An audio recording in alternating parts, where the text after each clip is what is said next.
Ya, Samuel ya, bisa dengar. Oke Bu, siap Bu. Nih saya rekam.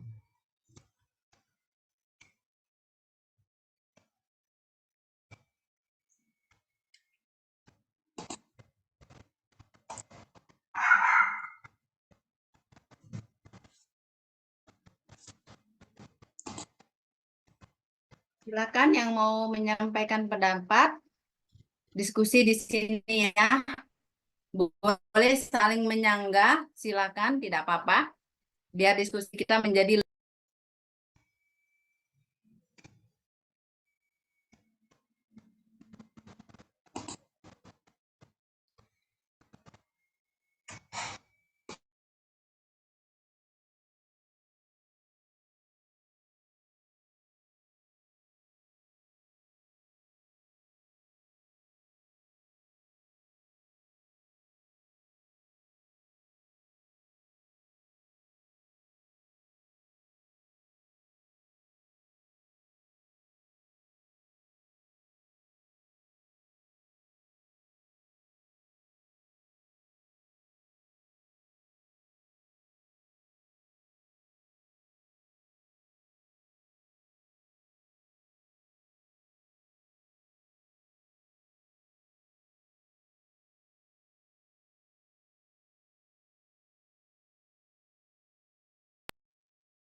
Bagaimana Bapak Ibu? Jelas voice note saya, ditambah penjelasan saya tadi dari Zoom langsung. Silakan diskusi, Sam pimpin diskusi ya. Aduh, ini berat nih Bu. Saya nerjemahin voice note Ibu. Agak bingung.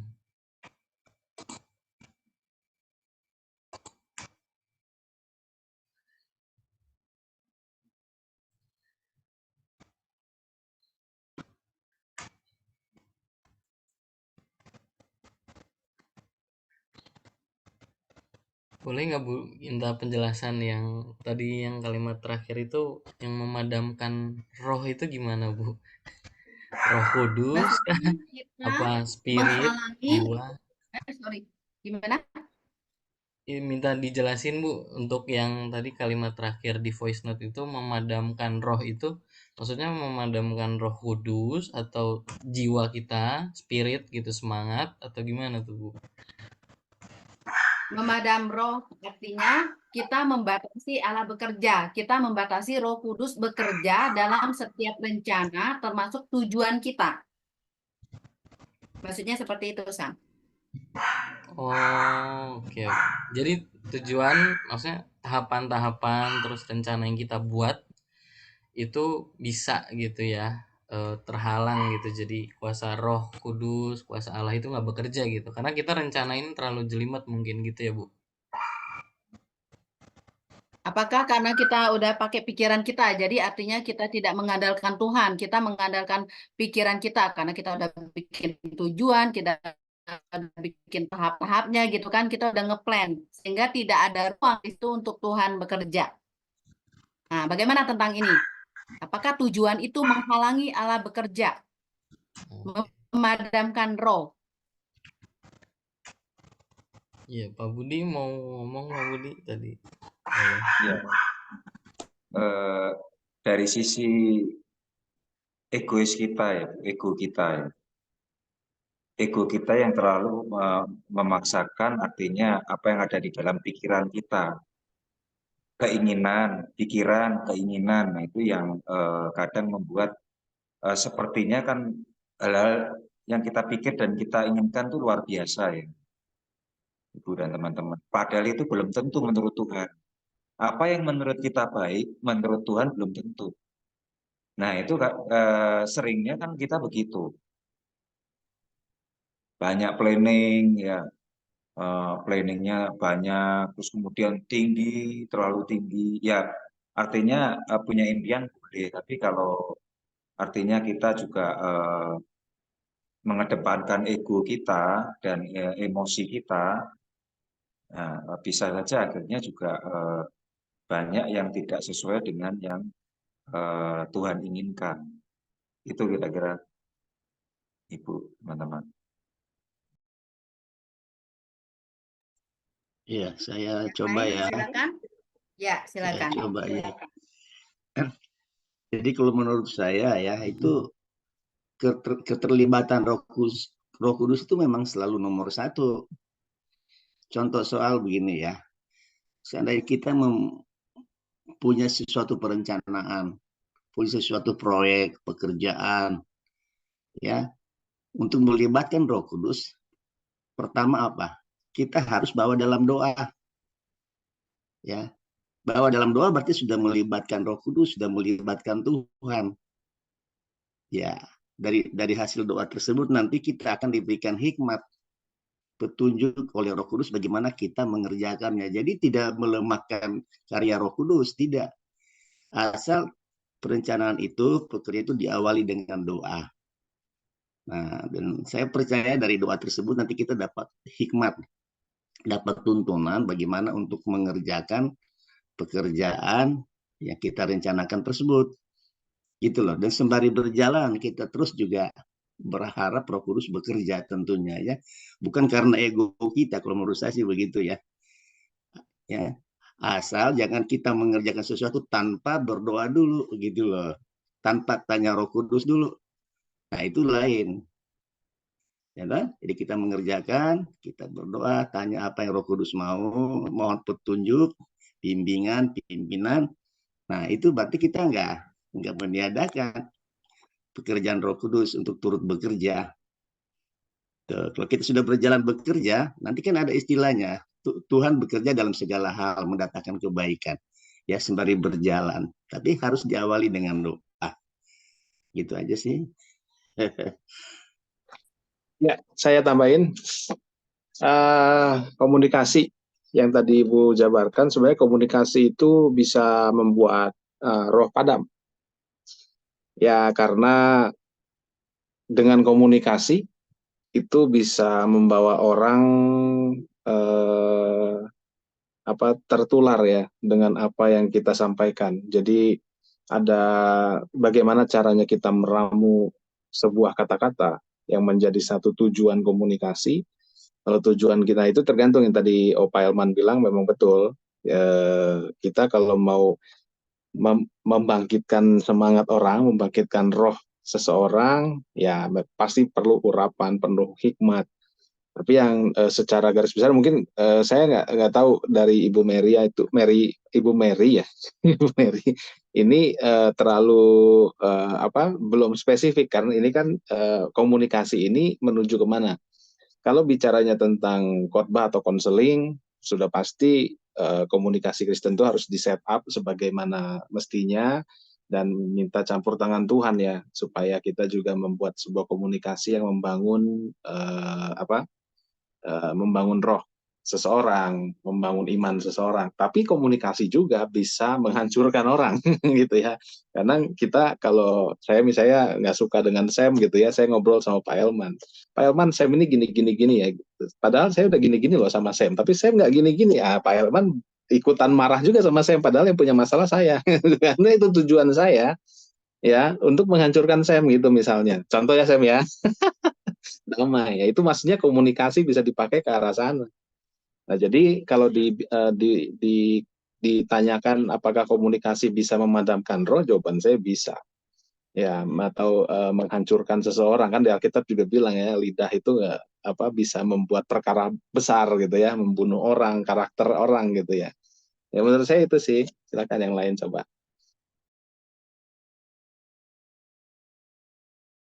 Pak D Yuda kali ya. Gimana Pak D? Silakan, ada yang mau menyangga lagi? Silakan, biar hidup diskusinya.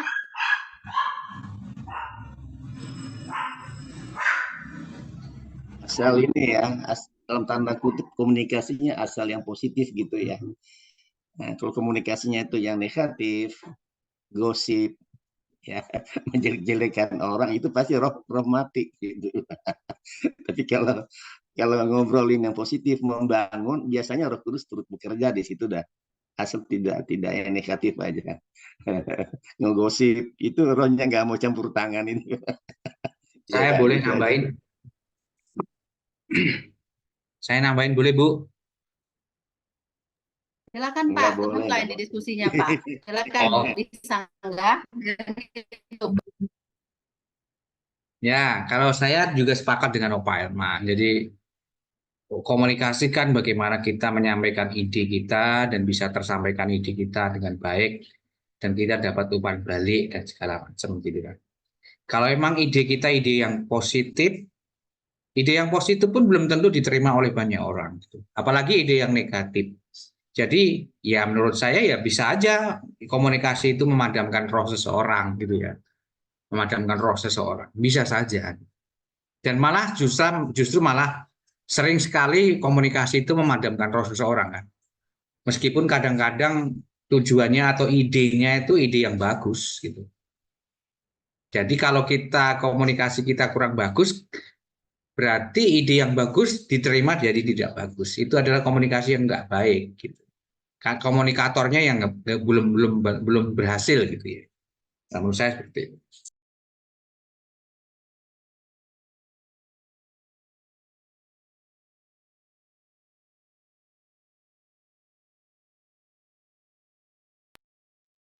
Ada lagi? Satu orang lagi?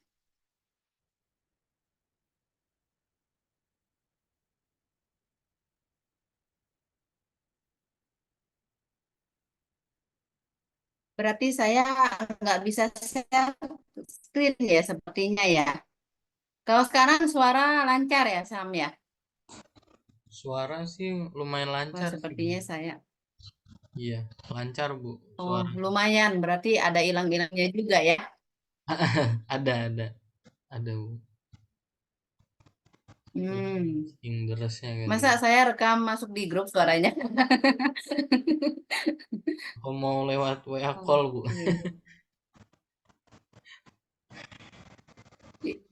Lewat video call. Di video call kita ya.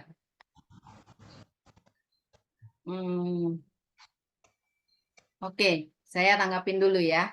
Jadi berbicara tentang komunikasi bisa membuat kita tidak melibatkan Allah. Artinya dalam kata lain memadamkan roh kalau memang kita hanya mengandalkan pikiran kita sendiri. Kenapa pertanyaan ini muncul? Karena kan kita pernah mendengar ya orang-orang di luar sana begini.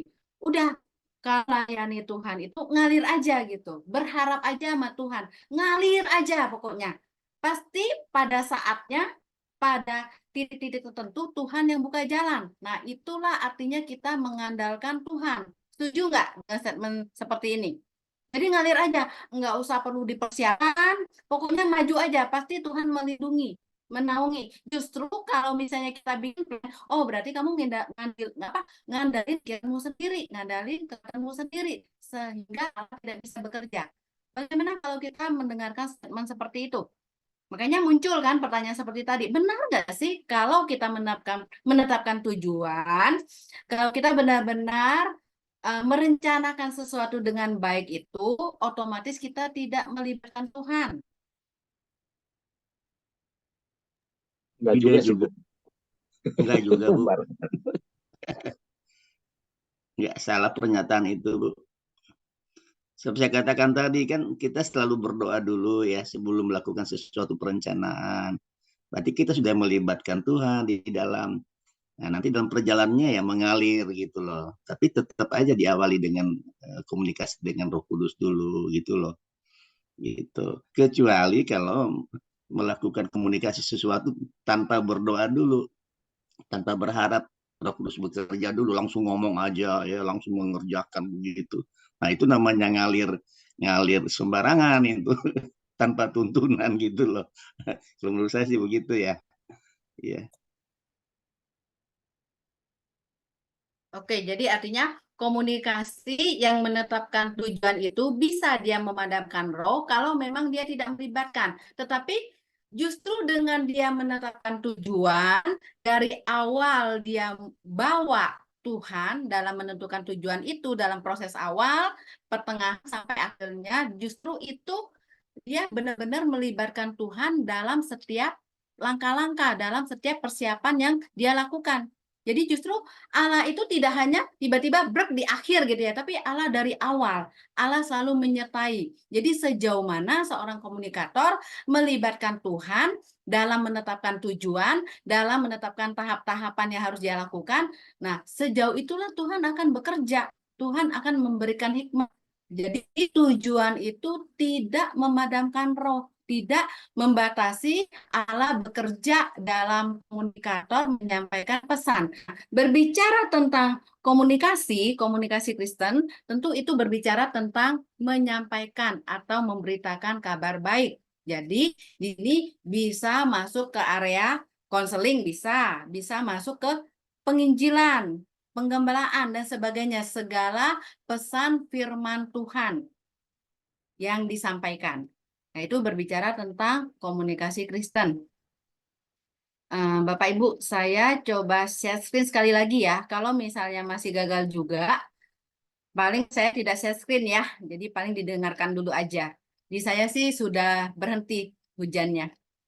Sepertinya. Paling kalau masih hujan, gerimis aja ya. Aduh. Oh, saya pikir saya terpental. Ternyata tidak. Oke, oke. Oke, saya coba share screen sekali lagi. Sampai di mana kita tadi? Bapak Ibu bisa terlihat ya? Udah Bu, udah terlihat. Kelihatan ya, Sam? Sudah Bu. Oke. Kelihatan, Bu. Nah, ini ya, terima kasih. Nah, jadi nanti ini dibaca aja, saya akan secara cepat. Karena komunikasi itu, kalau bicara tentang mencapai target, itu ada tujuan juga. Nah, terus tujuan jangka pendek menjadi step-stepnya apa? Jangka panjang, jangka pendek itu masih seperti kayak ngawang-ngawang. Mau ngapain? Misalnya contoh, saya mau pergi ke kampus misalnya. Di rumah, dalam perjalanan terus tiba di tempat. Nah, itu ada step-stepnya. Tujuan akhirnya adalah kampus, tapi sebelum saya masuk ke kampus, ada tahapan-tahapannya. Nah, di sini bisa dibilang tugas sehari-hari, langkah demi langkah yang perlu dilakukan. Jadi landingnya, kalau kita kayak ngawang, masih nggak jelas. Jadi penting sekali menetapkan jangka pendek. Nah, ini juga membantu keluar dari ketidakpastian. Artinya kita mulai lihat nih, tahap satu melakukan sebuah apa? Misalnya, memperhatikan dari sisi pendidikan. Apa yang harus saya lakukan dari pendidikan untuk anak-anak jalanan? Apa yang perlu dilakukan? Tahap awalnya, melakukan misalnya pembicaraan dengan pemerintah-pemerintahan di daerah, misalnya mengurus dokumen-dokumen dan sebagainya, meminta izin dan sebagainya. Orang, nah, bagaimana kita mulai mencari tenaga-tenaga yang mengajar gitu dengan siapa. Nah, itu bicara tentang tahap-tahapnya sampai akhirnya bisa panjangnya bisa mencapai disampaikan dan adalah penyampaian Tuhan. Kembali lagi di sini kita lihat itu sebagai tujuan yang utama dalam dunia pendidikan. Oke, saya lanjut. Jadi ada jangka panjang, ada juga jangka pendek juga menentukan.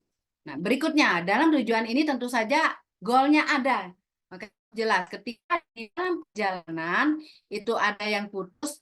Kalau tujuan jelas, seorang komunikator tentu saja dia bisa memperbaiki langkah-langkah yang ada.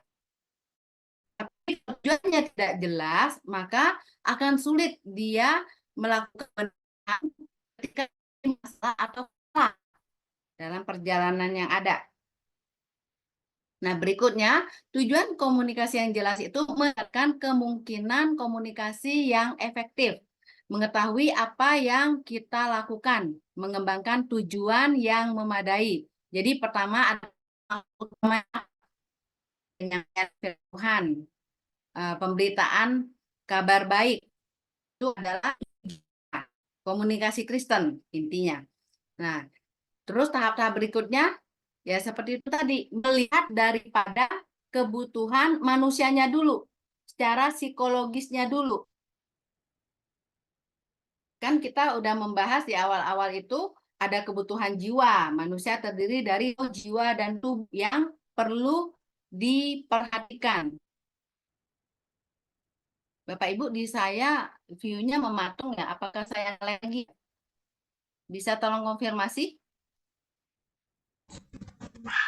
Ibu, suara Ibu Suaranya macet-macet. putus-putus, Bu. Suara Ibu macet-macet. Iya Bu, sebenarnya kayak agak macet-macet gitu Bu.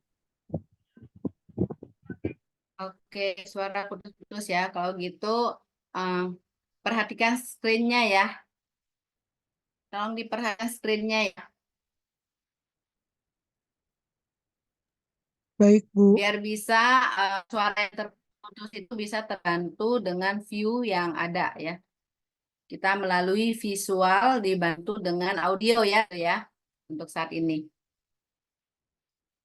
Oke, jadi bisa memberikan beberapa pertanyaan berikut. Apa yang menjadi tujuan umum dalam pelayanan? Terus menentukan prioritas, menangani permasalahan dalam wilayah. Kembali lagi kebutuhan, permasalahan mereka kita harus bisa tangani juga, harus bisa memberikan perhatian. Terus melakukan penginjilan terhadap kelompok tertentu. Nah, ini adalah tujuannya, memberikan kabar baik. Terus berikutnya adalah kalau tadi itu yang maksud utama, terus di sini ada pernyataan misi, tujuan dan maksud.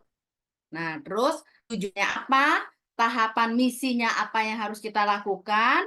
Bagaimana kita pembagian misinya? Artinya landing itu buat dan memiliki alasan yang jelas. Visi kita itu untuk apa? Terus misinya yang kita jabarkan itu alasannya apa di balik misi itu? Nah, sebagai contoh nih, pertanyaannya adalah ilustrasi yang bisa kita ambil melalui sebuah pertanyaan, bagaimana cara mudah untuk memindahkan batu yang besar?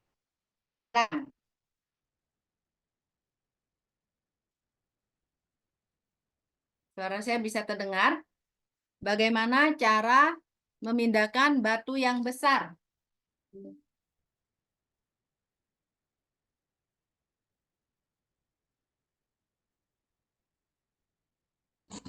Terus dipindahkan bersama-sama kali ya, Bu.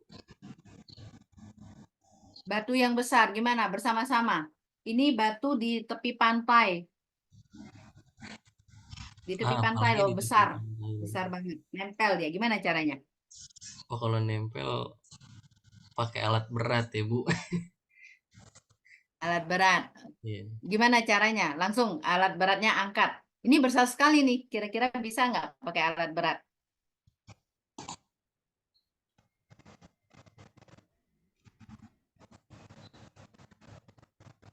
Mungkin kalau batu besar gimana ya, Bu? Pohon kali ya, Bu, pohon tumbang gitu. Boleh nggak sih? Di Batu. Kita sekarang fokus batu dulu. Bagaimana cara mudah untuk memindahkan batu besar? Pecahin dulu Bu. Oh, Dipecahin dulu. Terus tinggal dipindahin gitu ya. Bagaimana cara memindahkan batu yang besar?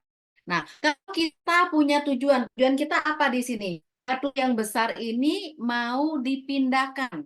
Bagaimana caranya? Kita bikin misi-misinya, gitu kan? Kita bikin tahapan-tahap angkanya. Dipecahkan dulu, dipecahkan menjadi bagian-bagian kecil. Terus misi yang kedua adalah dipindahkan sebagainya. Terus yang ketiga diletakkan di tujuan yang kita inginkan.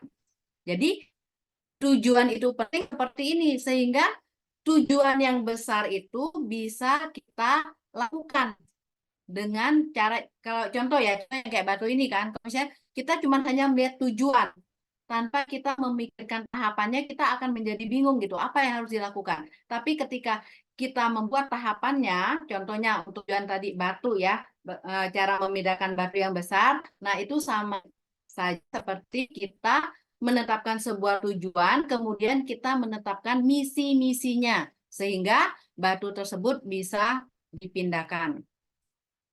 Nah, jadi maksudnya tujuan besar itu jika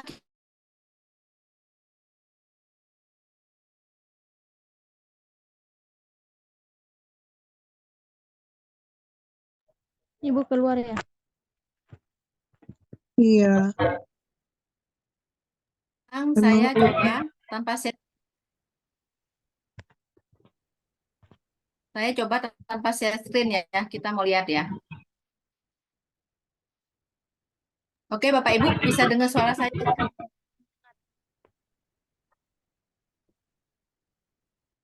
Jadi untuk saat ini Bapak Ibu fokus ke audio berarti ya. Nanti di komunikasi juga kita akan membahas tentang audio, tentang visual. Nah, hari ini kondisi yang ada, Bapak Ibu bisa membandingkan juga bagaimana komunikasi melalui audio, keterbatasannya, terus komunikasi audio dan visual itu bagaimana. Jadi komunikasi yang normal dengan bisa dikatakan saat ini komunikasi yang tidak normal gitu ya, karena terbatas komunikasi kita. Nah, jika kita mau bahas dari sisi hambatan komunikasi, ya pertemuan melalui Zoom ini kendalanya adalah seperti itu, sinyal gitu ya. Akhirnya komunikasi atau pesan itu tidak bisa dapat disampaikan secara optimal. Jadi komunikasi melalui Zoom itu memang kendalanya cukup besar. Misalnya saya berbicara, terus tiba-tiba sinyal di tempat saya tiba-tiba hilang gitu ya. Ada kata-kata yang pastinya hilang sehingga bisa merubah makna yang sesungguhnya. Jadi kali lagi berbicara tentang komunikasi, itulah pentingnya sebuah kehadiran, pentingnya sebuah keberadaan. Oke, saya lanjut ya.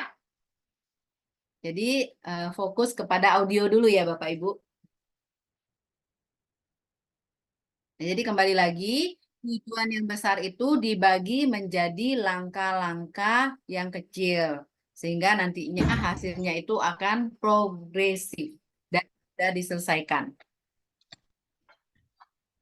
Nah, tadi kita udah bahas bahwa itu adalah tujuan yang lebih besar gitu kan, dengan tujuan. Oke, saya ulangi. Jadi target itu lebih besar dibandingkan dengan tujuan. Nah, dalam tujuan ini terdapat langkah-langkah nantinya. Langkah A, B, C, dan D. Baru nanti akan tercapai tujuannya. Dari tujuan itu juga mengarah kepada target. Gimana Bapak Ibu? Susah ya kalau audio aja ya? Susah ya nyimaknya ya?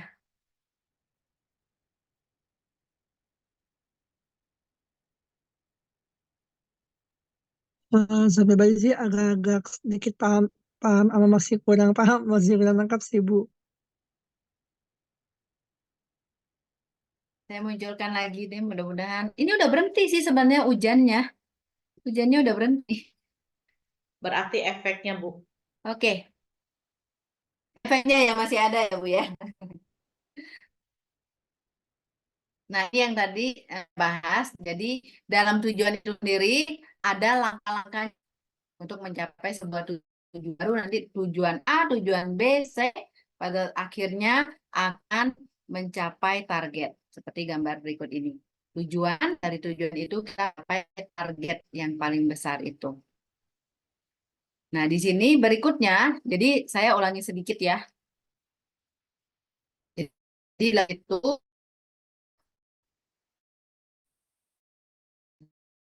kita ada maksud utama yang harus kita perhatikan. Nah, pembeliannya, alasannya juga harus jelas. Nah, terus untuk berikutnya yang ketiga adalah tujuan meningkatkan komunikasi yang efektif.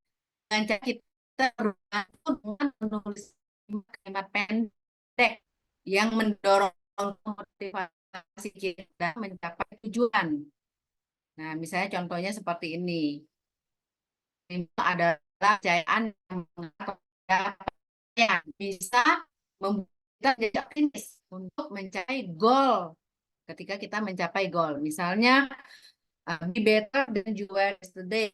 Bagaimana kita mengalami kendala, permasalahan dalam setiap komunikasi kita lakukan, dalam melakukan tahapan-tahapan tujuan tersebut, kita tetap memiliki pengharapan dengan kata-kata yang positif seperti ini, yang mengingatkan kita, go up and never stop. Nah, ada kata, ada tanda kita tetap maju. Nah, artinya kata-kata seperti ini juga penting untuk menyemangati kita. Bisa kita tempel misalnya di tempat ya, di tempat yang gampang terlihat, itu membuat kita selalu terhadap misi kita, sehingga target juga itu capai.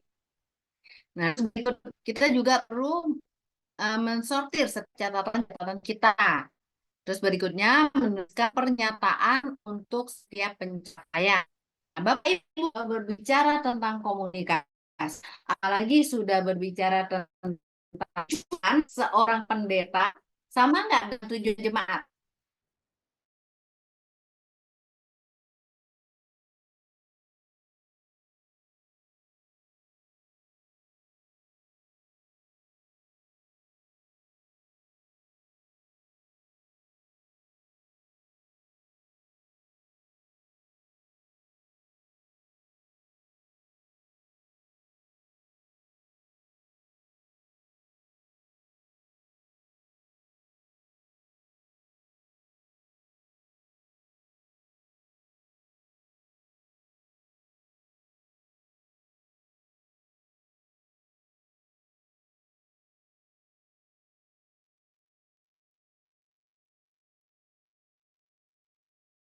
Tujuan pendeta itu sama dengan tujuan jemaat.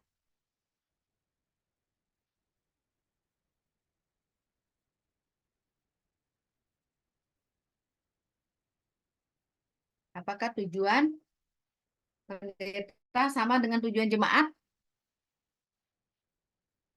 Kalau pendeta tujuannya apa?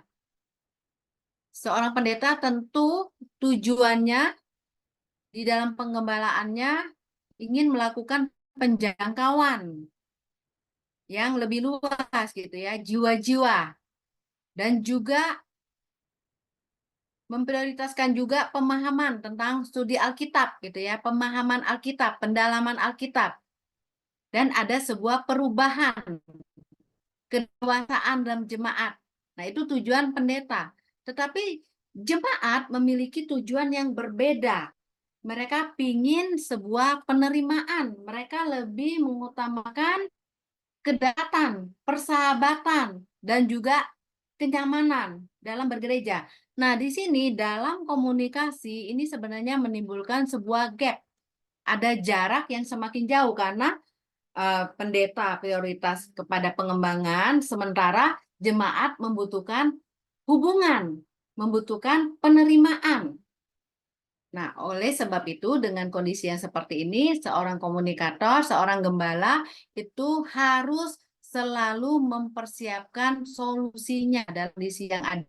Sehingga jaraknya itu tidak terlalu jauh. Artinya pendeta tidak hanya terfokus kepada penting ya untuk pendidikan Alkitab, pendalaman Alkitab itu penting, jemaat menjadi dewasa, adanya perubahan dan sebagainya. Tetapi seorang komunikator dalam hal ini pendeta, dia juga harus memperhatikan kepentingan daripada jemaat, yaitu hubungan yang erat antara satu sama lain. Nah, ini yang perlu diperhatikan. Nah, terus berikutnya kita berbicara juga tentang target. Target ini juga seperti rudal gitu ya. Rudal itu pada awalnya dia pasti mengarah ke depan.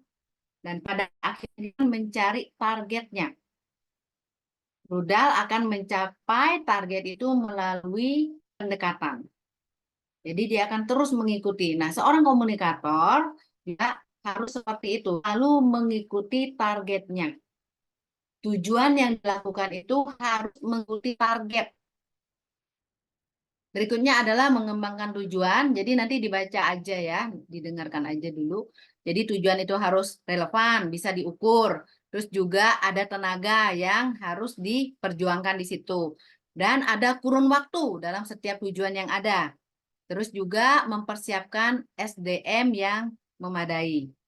Nah, berikutnya, kalau dalam tujuan itu tidak tercapai, ini bisa saja terjadi dalam komunikasi gitu ya, tujuan yang dilakukan itu tidak tercapai, maka bisa dilakukan pemeriksaan melalui pertanyaan. Misalnya, apakah aktivitas yang sudah dilakukan sesuai dengan kesepakatan? Apakah ada tindakan lain yang bisa dilakukan?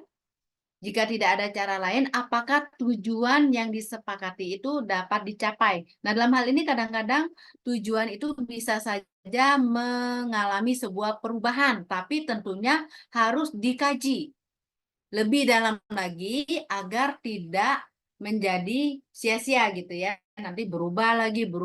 Jadi diperlukan sebuah kajian yang lebih mendalam, tidak habis waktu harus berubah di tengah jalan. Nah, terus berikutnya penentuan tujuan. Jadi, kalaupun memang harus berubah, ya seorang komunikator harus siap gitu. Jadi dia tidak boleh kaku gitu. Dia harus lihat dulu. Tapi perubahan pun di mana? Apakah itu hanya dari sisi kecil atau mengubah semua? Hati-hati jebakan yang bisa terjadi. Komunikator merubah tujuan, jangan sampai dia merubah target. Jadi kalau dia merubah target, artinya sudah harus membangun ulang. Nah, jadi perubahan dasar dari tujuan itu ya tentu saja membutuhkan waktu, membutuhkan juga standar daripada nilai-nilai itu sendiri. Jadi asal main robot saja. Terus berikutnya, faktor penyebab kegagalan bisa karena tidak realistis, tidak terukur, sumber dayanya nggak ada gitu, dan waktunya mungkin kurang panjang, terbatas. Sekali lagi, jadi seorang komunikator harus hati-hati dalam mengubah tujuan. Artinya pekerjaan yang sudah dilakukan sekian lama, mungkin dana juga ada di situ, bisa saja jadi runtuh, artinya diulang kembali. Dari awal pun, agar tujuan itu tidak berubah di tengah jalan, makanya dari awal tujuan itu udah harus jelas, terukur, dapat dilakukan, relevan sesuai dengan kebutuhan saat itu. Jadi tujuan itu juga sebagai pemandu isi.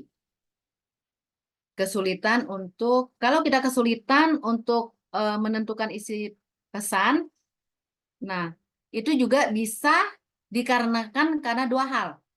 Kita susah untuk menentukan isi pesan yang akan disampaikan kepada komunikan karena kita memang tidak punya ide sama sekali. Atau kalau ide kita terlalu banyak, akhirnya kita bingung mana yang harus kita ambil. Atau bisa jadi ide kita itu tidak menarik. Nah, makanya perlu mengerucut kepada kebutuhan daripada komunikan, audiens. Nah, sebagai contoh misalnya persiapan dalam sebuah khotbah, mengenali dulu tujuan khotbah itu untuk apa, pengajaran apa yang ingin kita sampaikan, sehingga pengajaran itu membantu jemaat untuk mengenal Allah. Nah, terus juga kebutuhan khusus dalam gereja itu seperti apa, sehingga penentuan topik khotbahnya itu mendukung daripada perkembangan gereja, perjalanan gereja.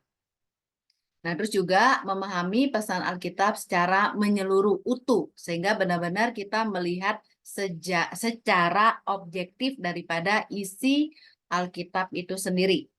Nah, tujuan menentukan pemilihan isi, menentukan juga gayanya, bagaimana cara menyampaikan. Terus yang paling penting juga setelah pesan itu disampaikan, kita juga harus melakukan tindak lanjut, kita juga harus follow up. Nah, ini ada sedikit gambar ya sebenarnya. Saya tidak munculkan dulu karena susah untuk menjelaskannya. Nah, berikutnya tujuan memberikan arah yang luas dipersempit dengan langkah-langkah yang tadi. Luas tapi dipersempit. Nah, berikutnya memaparkan langkah-langkah yang relevan dari tujuan. Nah, ini saya lewatkan saja ya, nanti bisa dibaca aja berkaitan dengan tujuan. Terus, nah, berkaitan juga dengan apa yang kita diskusikan tadi, jadi kesimpulannya adalah tujuan itu juga merupakan hal rohani. Maksudnya tahapan-tahapan perencanaan yang kita lakukan itu merupakan bagian dari kerohanian, bagian dari hal rohani. yang perlu kita lakukan, planning. Allah juga punya rencana atas hidup manusia, atas bumi ini. Jadi tujuan itu juga merupakan bagian dari sifat Allah.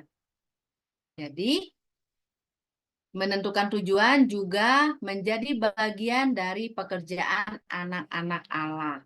Tanggung jawab kita dalam menentukan tujuan ini adalah selaras juga dengan tujuan Allah. Jadi tujuan kita dan tujuan Allah itu selaras.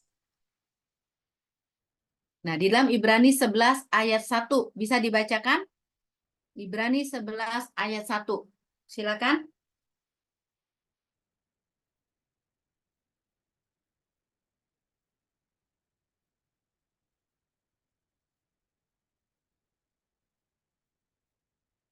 Ibrani 11 ayat 1.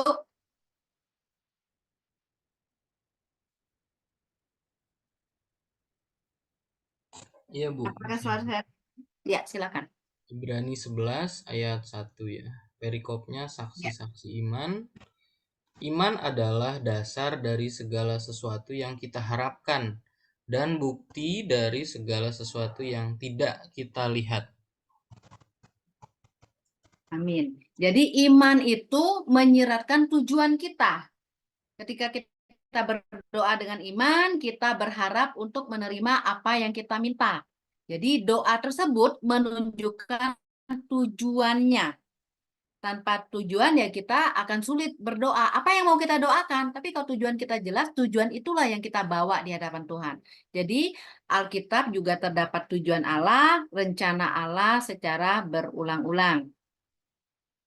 Nah, jadi kalau kita lihat, kita memperhatikan Alkitab gitu, merupakan hal yang sia-sia untuk menjalankan tujuan secara mekanis tanpa ada usaha untuk mengikuti prinsip-prinsip Alkitab yang jelas.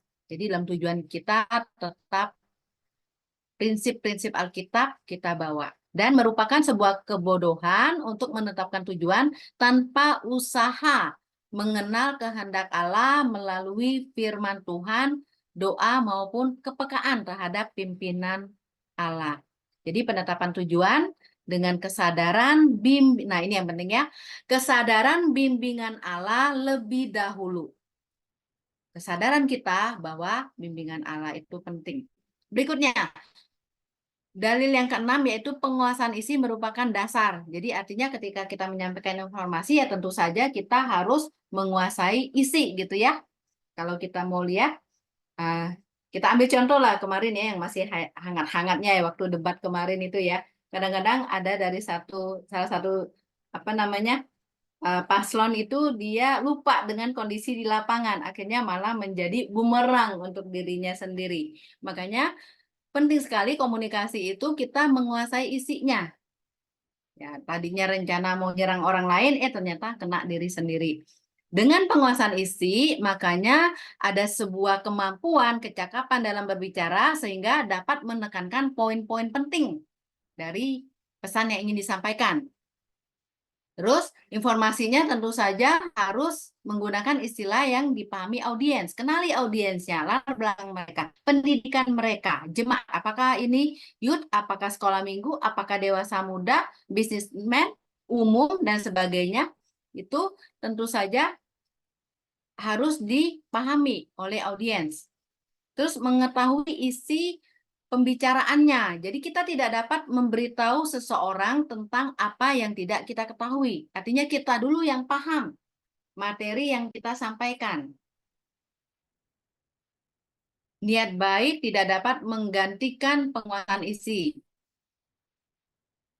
Jadi intinya modal niat baik belum cukup ya. Harus tetap menguasai bahan yang disampaikan.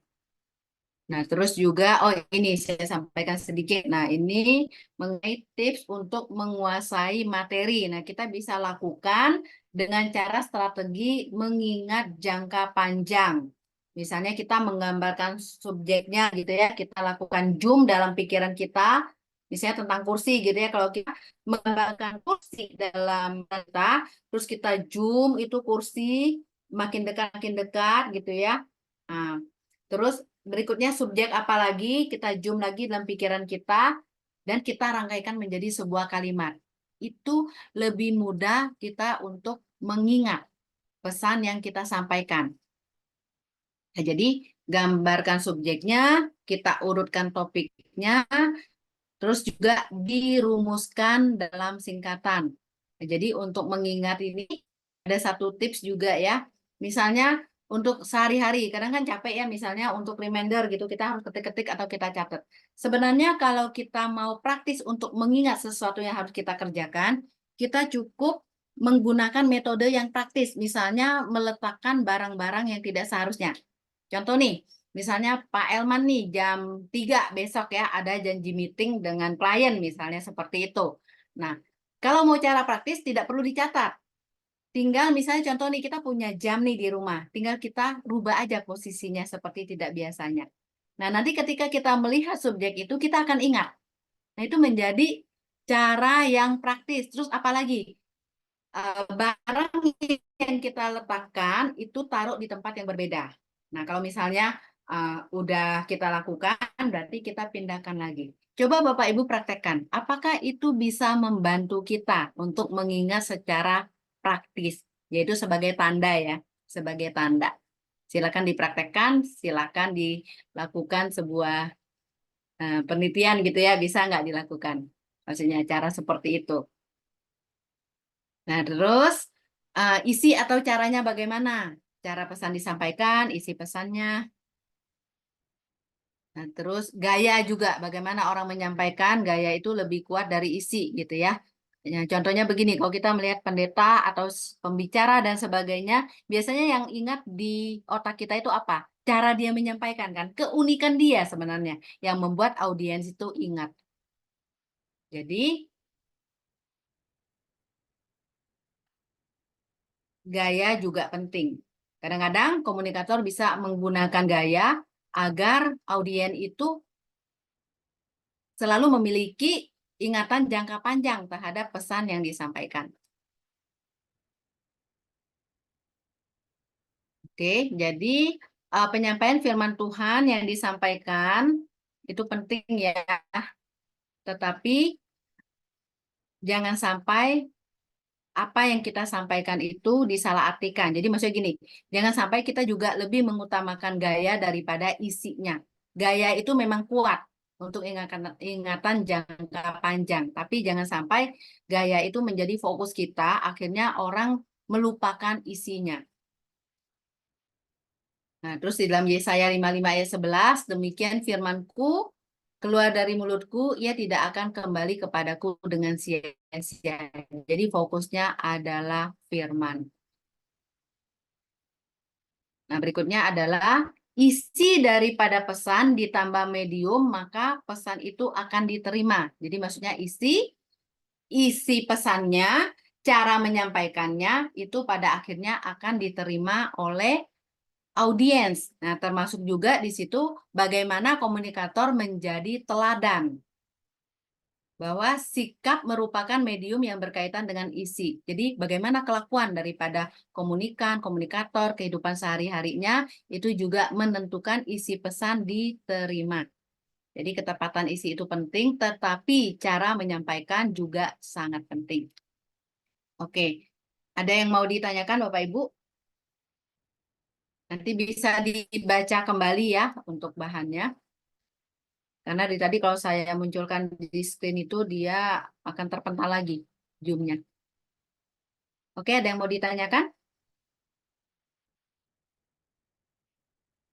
Agak susah ya audio ya. Benar-benar konsentrasi.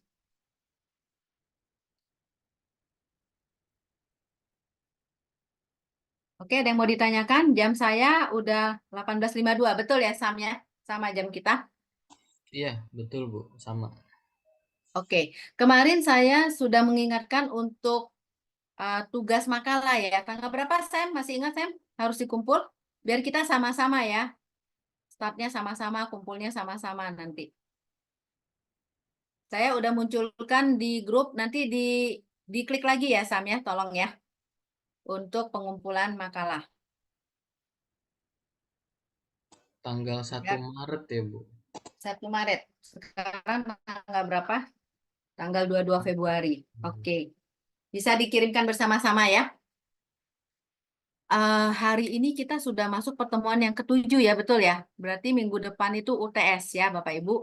Jadi bisa dibaca lagi bahan-bahan yang sudah saya kirim di grup. Nah, sebelum kita menutup pertemuan kita, ada yang mau ditanyakan nggak? Kalau nggak ada, kita bisa masuk doa. Saya mau berdoa untuk kelas hari ini, untuk Bu, doa untuk tutup. UTS itu Minta clue ya. ya kisi-kisi lah, Bu. Dibaca aja dari bahan-bahan itu, bahan-bahan. Kapan lagi kan dibaca lagi dari yang pertemuan pertama. Nah, memang kadang-kadang yang saya munculkan itu kadang gambar ya, jadi gambar yang berbicara. Nah, Bapak Ibu, kalau di kelas ini ya cukup rajin ya, cukup rajin. Bina sambil kerja itu gimana caranya, Bin? Bisa ini nggak, fokus nggak? Karena ada yang di materi itu gambar yang berbicara, jadi kalau tidak bisa menyimak penjelasan bisa saja miss. Iya Ibu, aku usahakan sih Bu. Kadang kalau di jalan saya lihat HP gitu. Tapi saya pakai tetap earphone kok. Karena saya susah Bu, apa namanya itu kalau jam 6 kuliah, apa sih namanya itu kalau jam setengah 6 itu aku masih di tempat kerja sih. Tapi saya tetap usahakan Bu. Kalau bisa direkam ya, biar bisa kamu mengulang kembali gitu ya. Iya Bu. Oke. Mohon maaf banget ya Bu. Iya. Yang penting usahakan semaksimal mungkin. Iya Bu. Untuk UTS, jadi sekali lagi dibaca kembali aja bahan-bahan yang ada. Nah, salah satunya juga tentang visi misi ya, visi misi coba direnungkan. Visi misi itu aja untuk saat ini. Oke Bapak Ibu, kita siapkan hati ya. Kita doa tutup. Bapak, kami mengucap syukur untuk hari ini tidak terasa kami sudah masuk pertemuan yang ke-7 dan minggu depan kami akan memasuki UTS. Tuhan, Engkau tolong kami, urapi kami ya Tuhan. Berikan juga kami semangat ya Tuhan untuk kembali mengulang, membaca setiap materi-materi yang ada ya Tuhan, sehingga itu benar-benar menjadi bekal kami nantinya untuk kami dapat berkomunikasi dengan efektif.